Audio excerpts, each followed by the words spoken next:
जय श्री कृष्णा। हर हर महादेव। तो माघ मास महात्म कथा का अध्याय 11वां है। तो आइए सुनते हैं 11वां अध्याय। यमदूत कहने लगा कि हे वैश्य, मनुष्य को सदैव शालिग्राम की शिला में तथा वज्र या कटी गामती चक्र में भगवान वासुदेव का पूजन करना चाहिए, क्योंकि सब पापों का नाश करने वाले, सब पुण्यों को देने वाले तथा मुक्ति प्रदान करने वाला भगवान विष्णु का इसमें निवास होता है। जो मनुष्य शालिग्राम की शिला या हरि चक्र में पूजन करता है, वह अनेक मंत्रों का फल प्राप्त कर लेता है।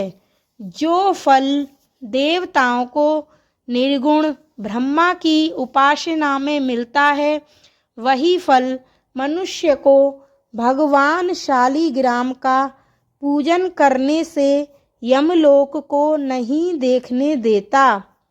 भगवान को लक्ष्मी जी के पास अथवा बैकुंठ में इतना आनंद नहीं आता जितना शालिग्राम की शिला या चक्र में निवास करने में आता है। स्वर्ण कमल युक्त करोड़ों शिवलिंग के पूजन से इतना फल नहीं मिलता जितना एक दिन शालिग्राम के पूजन से मिलता है। भक्ति पूर्वक शालिग्राम का पूजन करने से विष्णु लोक में वास करके मनुष्य चक्रवर्ती होता है।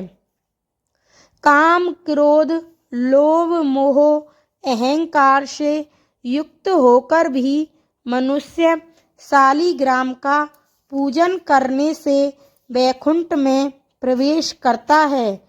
जो सदैव शालिग्राम का पूजन करते हैं, वह प्रलय काल तक स्वर्ग में वास करते हैं। जो दीक्षा, नियम और मंत्रों से चक्र में बलि देता है, वह निश्चय करके विष्णु लोक को प्राप्त होता है। जो शालिग्राम के जल से अपने शरीर का अभिषेक करता है, वह मानो संपूर्ण तीर्थों में स्नान करता है। गंगा, रेवा, गोदावरी सबका जल शालिग्राम में वास करता है। जो मनुष्य शालिग्राम की शिला के सन्मुख अपने पिता का श्राद्ध करता है, उसके पितर कई कल्प तक स्वर्ग में वास करते हैं। जो लोग नित्य शालिग्राम की शिला का जल पीते हैं, उनके हजारों हजारों बार पंचगव्य पीने से क्या प्रयोजन। यदि शालिग्राम की शिला का जल पिया जाए तो सहस्त्रों तीर्थ करने से क्या लाभ। जहाँ पर शालिग्राम है, वह स्थान तीर्थ स्थान के समान ही है। वहाँ पर किए गए संपूर्ण दान, होम करोड़ों गुणों फल को प्राप्त होता है।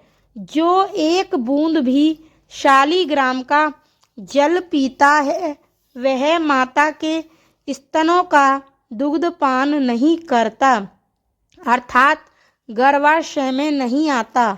शालिग्राम शिला में जो कीड़े मकोड़े एक कोश के अंतर में मरते हैं, वह भी वैकुंठ को प्राप्त होते हैं।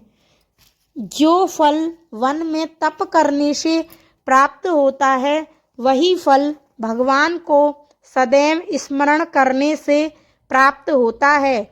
मोहवश अनेक प्रकार के घोर पाप करने वाला मनुष्य भी भगवान को प्रणाम करने से नरक में नहीं जाता। संसार में जितने तीर्थ और पुण्य स्थान हैं, भगवान को प्रणाम करने से नरक में नहीं जाता। संसार में जितने तीर्थ और पुण्य स्थान हैं, भगवान के केवल नाम मात्र के कारण से प्राप्त हो जाते हैं। तो यहाँ पर 11वां अध्याय समाप्त। तो हर हर महादेव, जय श्री कृष्णा। तो मेरे चैनल पर बने रहें। जो भी मेरे चैनल पर नए हैं प्लीज़ मेरे चैनल को सब्सक्राइब करें। आपका दिन मंगलमय हो। हर हर महादेव।